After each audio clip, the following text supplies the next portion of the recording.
Okay. There's these limit problems are next. There's 7 of those that you can choose from. Derivative problems, 1, 2, 3, 4, 5, 6, 7 of those.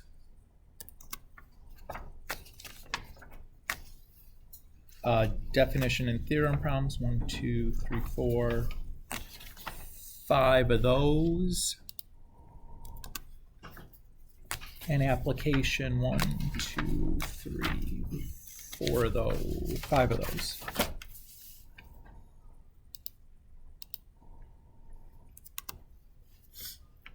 So if we do the math then on that, what do we have in total number of points?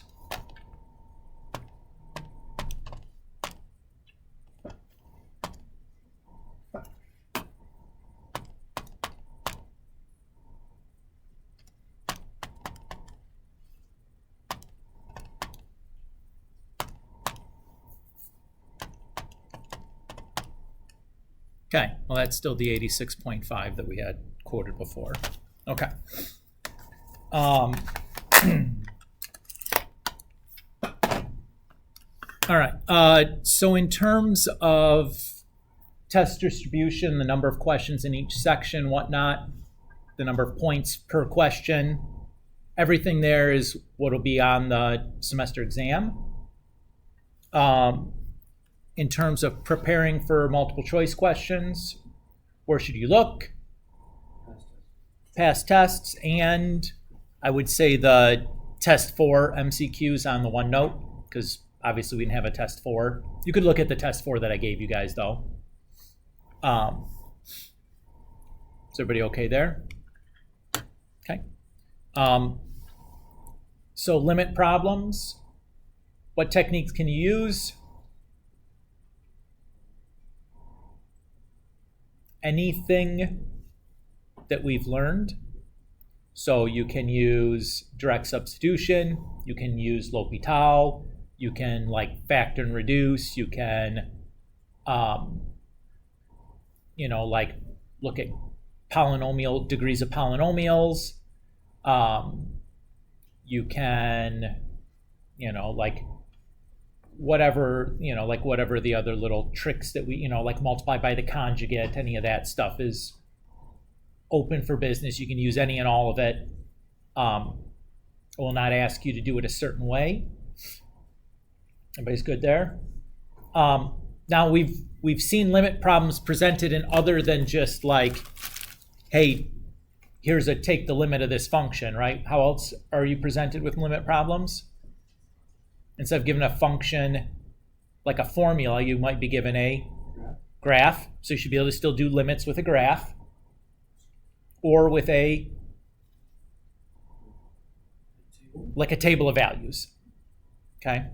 So again, just reminding you guys that there were other ways, other presentations for limit problems other than just like limit of an equation. Does that feel okay? Okay. 7 derivative problems. The derivative rules in those would include but are not limited to quotient, product, chain, power, trigs, inverse trigs, logs, exponentials, the whole kit and caboodle, right? Okay, so this is much like test 3 where it was like the heavy derivative rules test. Expect to see all of those derivative rules presented in some way in some of the problem. So like, do you need to know what like the derivative of sine inverse is? Yes. Like if you don't have those things committed yet to memory, the trigs and the inverse trigs, make that something you prioritize. Okay? Like you need to have that stuff down stone cold. Now is the time to have it. Find some time and like run through the Quizlet, make some flashcards, whatever you need. 5 problems what I call definition or theorem problems. So they would require using a definition or using a theorem to do the problem. What are the, let's see, 1, 2, 3, 4, 5 main theorems that we would have used and quoted by name? Intermediate value theorem. Mean value theorem. You started to say it.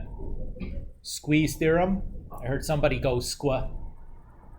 And the fourth one is the extreme value theorem. So EVT, IVT, MVT, ST. Okay, so those are the theorems. Should you know those theorems like by heart?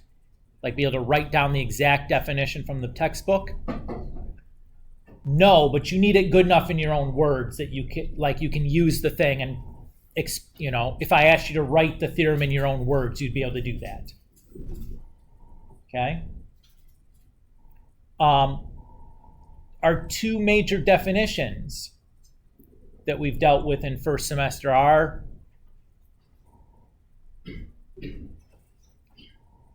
continuity and differentiability.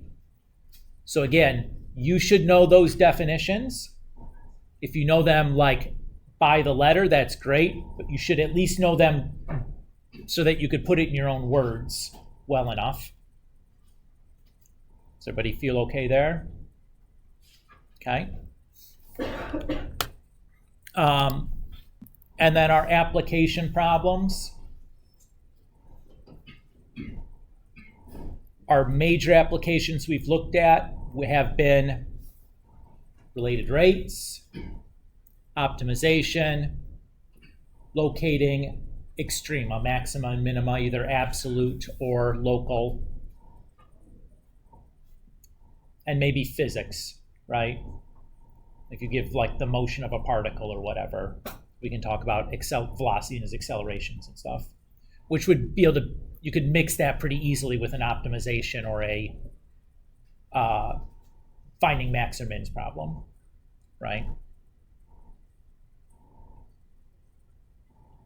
Does that feel okay in terms of like the major topics that would fall in or the major techniques that would need to make sure you're familiar with and have reviewed? Again, you should have a fair bit of flexibility where you can kind of skip the things that look scary and pick the things that like, okay, at least I think I understand what to do here. Like it's still, like time will still be tough. You're going to have to move on this, hopefully having it all open calculator and having the ability to kind of go forward and backwards throughout the entire test will help speed things along. You will not finish every question. Do you need to finish every question? No, right? So like, just to give you a feel, like same is probably true on the AP exam. Like unless you are very, very good and very, very fast, you probably don't finish every question there, right? Now, if it's multiple choice and you get to the end, it's like, I didn't get to the last 6. Do you fill in a letter? Yeah, so like you finish, but you don't really finish. You just like, I'm going to take some guesses here at the end. But that's pretty normal, okay? So in terms of preparation, I think we talked about like the main topics to review, the definitions and theorems that you absolutely have to have like a firm grasp of, the derivative rules that you absolutely have to have a firm grasp of, the limit techniques that you need to make sure that you're familiar with or at least comfortable using, or at least piecing together, be like, I know that I can just do everything with this and this, so like that's all I'm going to worry about. Like that's fine if you're good. I'm good.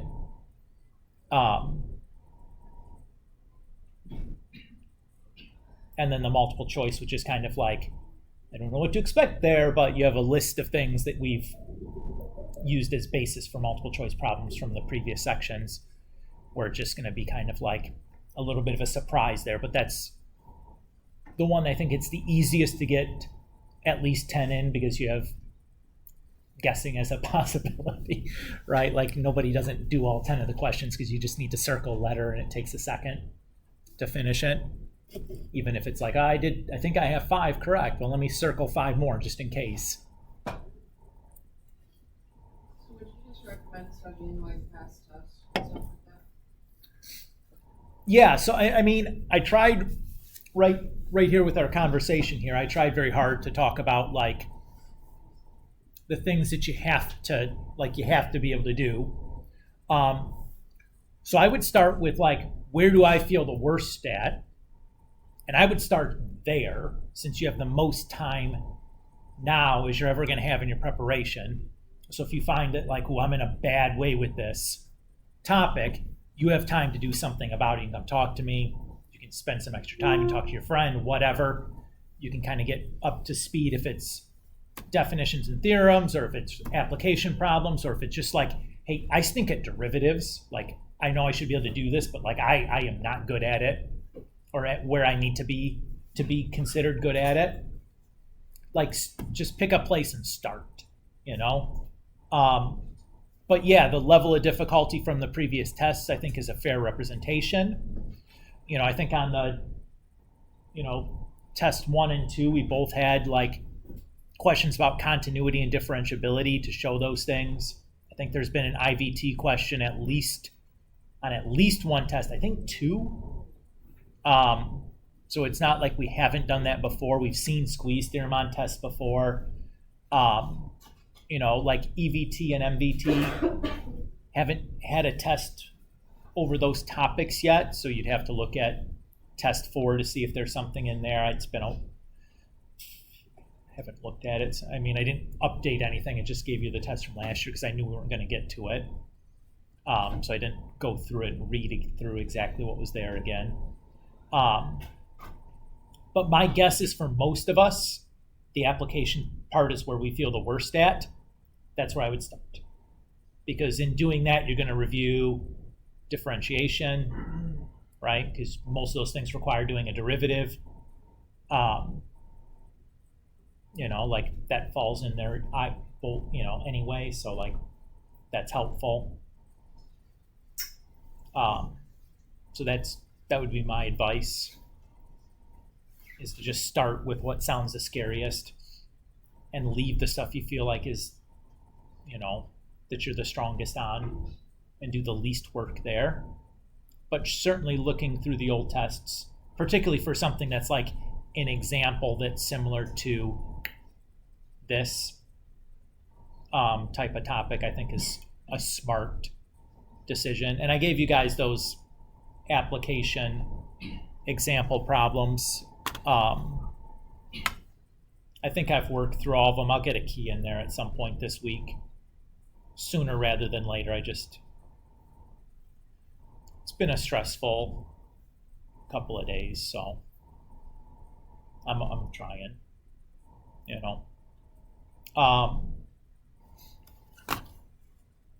Peyton, did I answer your question? I feel like I danced around it on you, but Yeah, I think so. okay. As long as you're happy about it, I will call that a win. Anybody else with questions on things? Okay. Let me see if I have some papers for anybody. And then I'm just going to kind of get out of your way and let you guys work on stuff.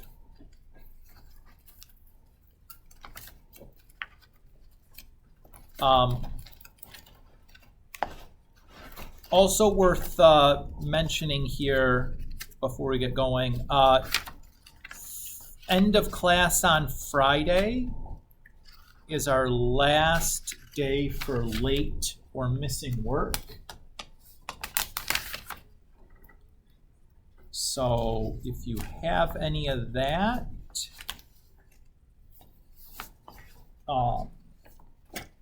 make sure that it gets in and you send me the email or whatever, and I'll get to that